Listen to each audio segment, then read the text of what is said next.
Daily. Taste the Daily. அதிசா நிகழ்ச்சி முதல்ல உங்கள்கிட்ட இருந்தே ஆரம்பிக்கிறேன்.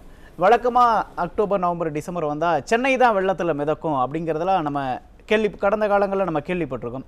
ஆனால் இப்போ பார்த்தோம்னா ஒட்டுமொத்த தமிழ்நாடுமே வெள்ளத்தில், அதாவது வடகிழக்கு பருவமழை இப்போ தான் தொடங்கியிருக்கு. ஆனால் இதிலே பார்த்தீங்கன்னா ஒட்டுமொத்த தமிழ்நாட்டிலுமே நிறைய இடங்கள் வந்து வெள்ளத்தில் மிதக்குது. என்ன காரணம்னு நினைக்கிறீங்க? திமுகவினுடைய நிர்வாக சீர்கேடு தான் காரணம். உள்ளாட்சித்துறை போன்ற அமைச்சர்கள் முறையாக அந்தந்த நகரங்களில் தேவையான கட்டமைப்பை ஏற்படுத்துவதை தவிர்த்திருக்கிறார்கள். அதை விடுத்து அரசியல் பேசுவதிலும், நையாண்டி பேசுவதிலும், நக்கல் பேசுவதிலும், அல்லது ஏதாவது ஒரு நிகழ்வு நடந்தால் அதில் ஏதாவது ஒரு கருத்து சொல்லிட்டு போகிறது, இப்படியே தான் போயிட்டுருக்காங்களே ஒழிய அடிப்படையாக ஒவ்வொரு நகரத்திற்கும் அதன் வளர்ச்சி, மக்கள் தொகைக்கேற்ப வெள்ள நீர் தேங்காமல் மழைநீர் வடியாமல் நிற்பதற்கு எத்தகைய நடவடிக்கைகளையும் அங்கே எடுக்கவில்லை அப்படிங்கிறத நாம் பார்க்க முடியும். இந்த 4 ஆண்டு கால திமுக ஆட்சியில் 4500 கோடி 4000 கோடியெல்லாம் சென்னைக்கு செலவிட்டதாக சொல்லிவிட்டு இப்போ என்ன நடந்திருக்கு அப்படின்னு பார்த்தீங்கன்னா, மற்ற நகரங்களும் சென்னையை போல் மழை பெய்ந்தாலே தண்ணீர் தேங்கி விடுகிற ஒரு மிக ஒரு அபாயகரமான நிலைன்னு கூட சொல்லலாம். ஏன்னா சென்னையில் வந்து உங்களுக்கு ஒரு பாதிப்பு ஏற்பட்டால் கூட உடனடியாக உதவி செய்வதற்கு பார்ப்பதற்கு சில கட்டமைப்புகளை நாம் வந்து வச்சுருக்கோம். இல்லைங்க, தமிழ்நாட்டோட தலைநகரம் என்பதனாலே கூடுதல் வசதிகள் இங்கே கொஞ்சம் இருக்கிறது. ஆனால் இப்போ நீங்கள் ஒவ்வொரு நகரமாக இதே போன்று மழைநீர் தேங்கி நிற்கிற இந்த அவல நிலை வந்துருச்சுன்னா, அதை கண்காணிப்பதற்கு, மேற்பார்வை செய்வதற்கு இவர்களிடம் உரிய அடிப்படை வசதிகள், தேவைகள் இருக்கிறதா என்பதையெல்லாம் பார்க்குற போது இப்போ மழை வந்தாலே ஒவ்வொருவருக்கும் மிகப்பெரிய பயம் வந்து விடுகிறது.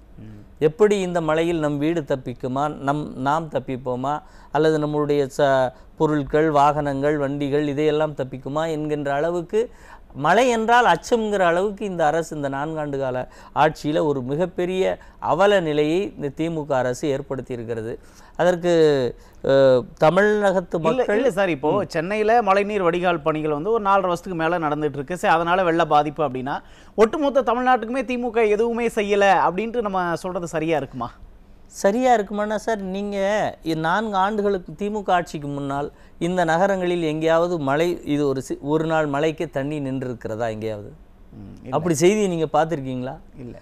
நாம் விவாதித்ததெல்லாம் அக்டோபர் மாதத்திலிருந்து டிசம்பர் வரைக்கும் சென்னையில் மழை பெய்யும், சென்னையில் மக்கள் தவித்தார்கள், இப்படி தான் விவாதிச்சிருக்கோம். ஆனால் இப்போது ஒவ்வொரு நகரத்திலையும், தஞ்சாவூரில், கும்பகோணத்தில் அவர்களெல்லாம் இன்றைக்கு வெளியே வர முடியாமல் தவிக்கிறார்கள். தங்களுடைய பொருட்கள், வாகனங்கள், வீடுகள் நனைகிறது. மதுரையில் மிகப்பெரிய பிரச்சனை, தண்ணீர் போகலை. இப்படி ஒவ்வொரு நகரமாக நீங்கள் எடுத்துக்கிட்டால் ஒவ்வொரு நகரத்துலையும் இப்படி பிரச்சனை இருக்குது. இன்னும் சொல்லப்போனால் இங்கே நாம் வந்து மழைநீரால் பிரச்சனை, ஒரு நாள் பிரச்சனையில் ஏற்படாத நகரம் திருவண்ணாமலையிலிருந்து ஒவ்வொரு மாவட்டத்துக்கும் நீங்கள் போங்க, எல்லா மாவட்டங்களிலும் தண்ணீர் நிற்கக்கூடிய நகரங்களில் தண்ணீர் நிற்கிறதுனா அப்போ நகர அமைப்பு, கட்டமைப்பு, வடிகால் வசதிகள் இதையெல்லாம் ஏற்கனவே இருந்ததை இவர்கள் சரியாக பராமரிக்கவில்லை, பேணவில்லை, நீர் வழித்தடங்களை முறையாக கண்காணிக்கவில்லை, சுத்தம் செய்யவில்லை. இப்படி எத்தனையோ காரணங்கள் இருக்குல்ல. அப்போ அதனால தானே இப்போ அந்த நகரங்களில் திடீர் இது போன்ற மழை தேக்கத்திற்கு காரணம் என்ன? இந்த 4 ஆண்டு காலத்தில்தான் இப்படி வருதுன்னு சொன்னால், அப்போ நீங்கள் அன்அஃபிஷியலாக திட்டமிடாத நகரங்களாக அதை வச்சுருக்கீங்களா? ஒரு புதிதாக டெவலப் பண்ணப்பட்ட ஒரு இடத்துல தண்ணீர் நின்னா கூட பரவாயில்ல சார், பல 100 ஆண்டு காலமாக இருக்கிற நகரங்களில் தண்ணீர் இந்த 4 ஆண்டுகளாக திடீர்னு வந்து தேங்குதுன்னா காரணம் என்ன? இல்லை, அப்போ அரசு ஒரு போதிய முன்னெச்சரிக்கை நடவடிக்கை எடுக்கல அப்படின்னு குற்றம். நிச்சயமா சார், என்ன மழை வந்தால் ஒரு 2 நாள் எல்லாரும் டிவியில் பேசுவாங்க, போயிடட்டும்.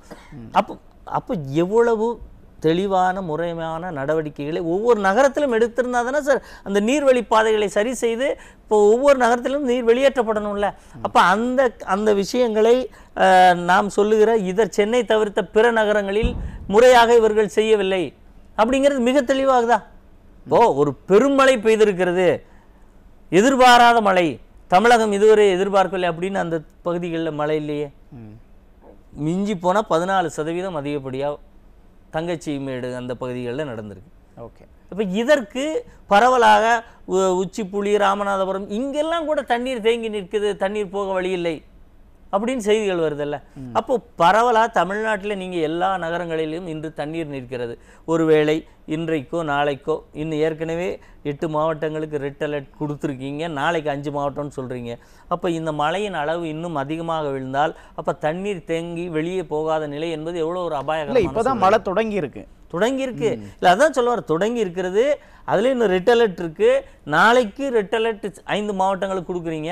அப்போ அப்போ 5 மாவட்டம்னு நம்ம சொல்லுகிற போது 5 மாவட்டம் வந்து கிட்டத்தட்ட ஒரு மிகப்பெரிய பரப்பு சார். அங்கே இருக்கிற நகரங்களில் தண்ணீர் தேங்கி நிற்குங்கிறது. அப்போ அடுத்த இன்னொரு 8 மாவட்டங்கள்னு சொல்லும்போது அப்போ தண்ணீர் வந்து ஒரு வழியாக அனைவரும் ஒரே இடத்திற்கு போகக்கூடிய ஒரு அபாயகரமான சூழ்நிலை வரும் இல்லையா? அப்போ முழுவதுமாக தண்ணீர் வெள்ளக்காடாக வரக்கூடிய சூழ்நிலையும் இருக்குது. அப்போ இதையெல்லாம் உடனடியாக தேங்கிய மழை நீரை முறையான வடிகால்களில் கொண்டு போய் விட்டு அதை அகற்றி இருந்தாலே ஓரளவு மழை பெய்ய பெய்ய தண்ணீர் வெளியே போய் கொண்டு இருக்கிற அந்த நிலை இருக்கும்.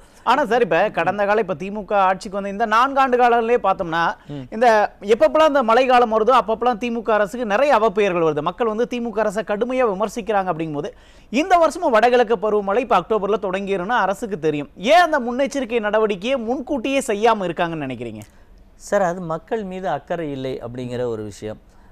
எது வந்தாலும் நடந்த பின் பார்த்து கொள்ளலாம் என்கின்ற ஒரு மேம்போக்கான நிலை. எதுக்கு சொல்கிறேன்னா, இப்போ சென்னையிலே இவ்வளோ பிரச்சனைன்னு சொல்கிறோம். அடுத்து ஒன்றே போனீங்கன்னா கடலுக்கு அருகிலன்னு ஒன்று சொல்லுவாங்க, நீர்மட்டம்பாங்க. முறையாக செஞ்சால் இதையெல்லாம் தவிர்க்கலாம்ங்கிறத தாண்டி இதையெல்லாம் காரணத்தை சொல்லுவாங்க. ஆனால் மதுரையில் இப்போ தண்ணி நிற்கிது, எங்கே நீ கடல் பக்கத்தில் ஏதாவது இருக்கா? கடல் சுற்றளவு எங்கே இருக்குது? அப்போ மதுரையே அதாவது மதுரையை வந்து மிகப்பெரிய கிராமங்களால் நிறைந்த நகரம்னு கூட சொல்லலாம். ஏன்னா அந்த அளவுக்கு 4 பக்கமும் நிலங்கள் இருக்கக்கூடிய ஒரு பகுதி. ஊரை நடுவே வைகை ஆறு போகிறது, தண்ணீர் கொண்டு போகிறது. அப்போ அந்த இடத்தில் கொண்டு வந்து விட்டால் தண்ணீர் வெளியே போவதற்கு அனைத்து வாய்ப்புகள் வசதிகள் இருக்குது. அப்போ அந்த நகரங்களில் கூட இவர்கள் வடிகால் பணிகளை முறையாக செய்யாமல் இருக்கிறார்கள். அப்படிங்கிறது தானே அபாயகரம் நம்ம சொல்கிறது.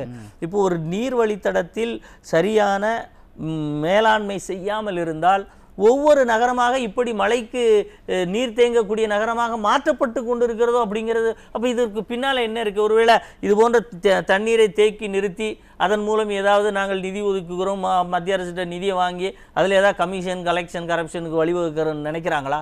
இது ஒரு புதிய பேட்டர்னாக இருக்குது சார். இது ஒரு புது செய்தியாக இருக்கேன். நீர் வடியக்கூடிய அனைத்து தகவமைப்புகளும் கொண்டு இருக்கிற நகரங்களில் நீர் நிற்கிறதுங்கிறது எவ்வளோ ஒரு மோசமான முறை இது நிர்வாகத்திற்கு எடுத்துக்காட்டு. அதில் யோசித்து பார்த்து தான் நாம் பொதுவாக குற்றம் சொல்லலை. நீங்கள் ஒப்பிட்டு பாருங்கள்.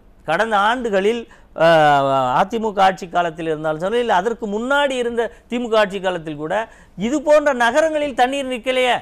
இந்த ஆட்சி காலத்தில் நிற்கும் போது அப்போ நம்ம என்ன சொல்கிறோம்? இப்போ எதிர்கட்சி தலைவர் சொல்கிறது மாதிரி ஒரு பொம்மை முதலமைச்சர் போன்று நிர்வாக சீர்கேடு இருக்குது. இப்போ மதுரையில் மேயர் இல்லை. இப்போ இந்த சண்டையே பெருஞ்சண்டையாக இருக்குல்ல. மேயர்கள் அந்தந்த நகரத்திலுடைய கவுன்சிலர்கள் இவங்க எல்லாமே அங்கே அந்த மழை காலங்களில் போய் மக்களுக்கு உதவக்கூடிய ஒரு பெரிய நிலை இருக்குது. இப்போ மதுரையில் நீங்கள் எடுத்துக்கோங்க, மேயர் இல்லை. இப்போ மேயருக்கு அடுத்து யார் வருவதுங்கிற போட்டி தான் கவுன்சிலருக்குள்ளே இருக்கே ஒழிய மழை நீரை எப்படி வெளியே கொண்டு போகணும், மக்களை ஒரு சிக்கல் இருக்கு, மிகப்பெரிய சிக்கல். இது எல்லா கார்பரேஷன்லையும் இருக்கு சார். எல்லா கார்பரேஷன்லையும் கவுன்சிலர்ஸ் போய் திமுக நீங்க மேயர் சீட்டை விட்டு இறங்கி போங்கன்னு தர்ணா பண்றாங்க சார். அப்ப நிர்வாகம் எவ்வளவு சீர்கட்டு கிடந்தால் அப்போ மக்களுக்கான பணியை இவங்க எப்போ செய்ய வருவாங்க? ஓகே, நான் முதற்கட்ட கருத்தை எடுத்துக்க நம்ம தொடர்ந்து அடுத்த சுற்று. அதிவீர ராமப்பண்ணி சார், இப்போ பருவமழை தொடக்கத்திலே இவ்வளவு பாதிப்பு அப்படின்னா இன்னும் 3 மாதங்கள் இருக்கு. இல்லை நம்ம இப்போ இன்னும் என்னென்ன பாதிப்புகள் ஏற்படும், இல்லை மக்கள் வந்து அவங்கள தாங்களே தான் பாதுகாத்துக்கணுமா, அரசை நம்ப தேவையில்லையா? நிச்சயமா அவரவர் பலத்தில் தான் இங்கே வாழ வேண்டும் என்கின்ற நிலை இந்த ஆட்சியால் கொண்டு வரப்பட்டிருக்கிறது. அதுதான் எதிர்க்கட்சி தலைவர் எடப்பாடியார் மிக தெளிவாக மக்கள் வந்து அத்தியாவசிய பொருட்களிலிருந்து டார்ச் லைட்லேருந்து மெழுகுபத்தியிலேருந்து உணவுகளையும் நீங்கள் ஸ்டோர் பண்ணி வச்சுக்கோங்க, நீங்களும் உங்களை தற்பாதுகாத்து கொள்ளுங்கள்னு சொல்கிறது காரணம் அதுதான். அதில் இன்னொரு ஒரே ஒரு விஷயத்தை விளக்கிடுவோம். இந்த மெட்ரோ ரயில் திட்டத்தினாலன்னு சொல்கிறாங்கல்ல, நம்ம உங்கள் நியூ ஜேக்கு திரும்புகிறோம் இல்லையா, அந்த மெயின் ரோட்டில் மெட்ரோ ரயில் திட்டம் நடந்துக்கிட்டு இருந்துச்சு. அப்போ அயன் ஷீட் போட்டு தோண்டிக்கிட்டு இருந்தாங்க. அதுக்கு மேலே நம்ம காரில் வந்தோம், அப்பவும் இங்கே தண்ணி நின்றுச்சு. இன்றைக்கி ரோடு போட்டாங்களா? முடிஞ்சு. அந்த அயன் ஷீட்டே இல்லை. தண்ணி இன்னும் போன ஆண்டை விட ஒரு சொட்டு குறைஞ்சிருக்கா சார்? இல்லை, நின்றுட்டு தான் இருக்கு, நிற்கிது இல்லை. அப்போ இதுக்கு மெட்ரோ ரயில் தான் காரணம்னு சொன்னால் இதை விட ஒரு எடுத்துக்காட்டு வேண்டாம்னு நான் நினைக்கிறேன். தினசரி பார்க்கக்கூடிய இடம். அதனால் இந்த டகால்ட்டி விடுறது ஏன் அப்படி சொல்கிறோன்னா, மெட்ரோ ரயில் தோண்டிய குழியில் மெட்ராஸ் தண்ணியை யாரும் தேக்கி வைக்கலதுக்கு முன்னாடி, அது மெட்ரோ தோண்டதுக்கு முன்னாடி அது ஃபுல்லாக பூமி முழுவதும் கீறப்படாத பூமியாக தானே இருந்துச்சு. தண்ணி அங்கே போய் நின்றுருக்காதுல்ல. இப்போவும் அதுக்கும் சம்மந்தம் இல்லைல்ல. மெட்ரோ ரயிலுக்குள்ளே சாக்கடையை விட்டால் மெட்ரோ போகும்போது சாக்கடையாக நிறைஞ்சிடாதா? இதனால் அதுன்னு பொய் சொல்லி திரிகிறத முதல்ல திமுக அரசு விடணும். உடனே மழை அளவு பெரியுதுன்னா நீங்கள் எவ்வளோ சென்டிமீட்டர் மழை பெஞ்சாலும் 95% வேலையை முடிச்சிட்டோம் 10 நிமிஷத்தில் பறந்துரும். நீங்களே ஒரு சொட்டு தண்ணி தேங்காதனா கூட சொன்னாங்கல்ல. இப்போ என்ன மழை ஜாஸ்தி ஆயிடுச்சு? இன்னைக்கு எத்தனை சதவீதம் மழை வந்தது? 35% வந்துருச்சா? உடனே 2015 பிறகு தொடர்ந்து அடுத்த முறை அம்மா அந்த காலகட்டத்தில் மழை அதிகமாக பெய்தாலும் மீட்பு பணி சிறப்பாக இருந்தது என்று சொல்லி 2016 எந்த கட்சி கூட்டணி இல்லாமல் தனித்து புரட்சி தலைவர் அம்மா ஆட்சியை கொடுத்தாங்க. அதனால இந்த டகால்ட்டி விடுறது 2015 சொன்னா பயந்துருவாங்க.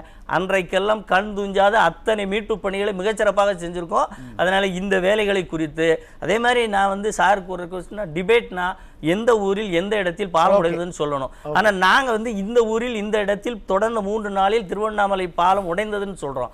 அதை விட்டுட்டு நீங்க பொதுவாக ஒரு குற்றச்சாட்டை சொல்லிட்டு இன்டர்ஃபியர் ஆகாதீங்கன்னு சொன்னீங்கன்னா அது தவறானது. அது நீங்க எங்களுக்கு வாய்ப்பு கொடுத்துதான் ஆகணும். ஓகே, அதாவது தெளிவா. ஓகே, நன்றி.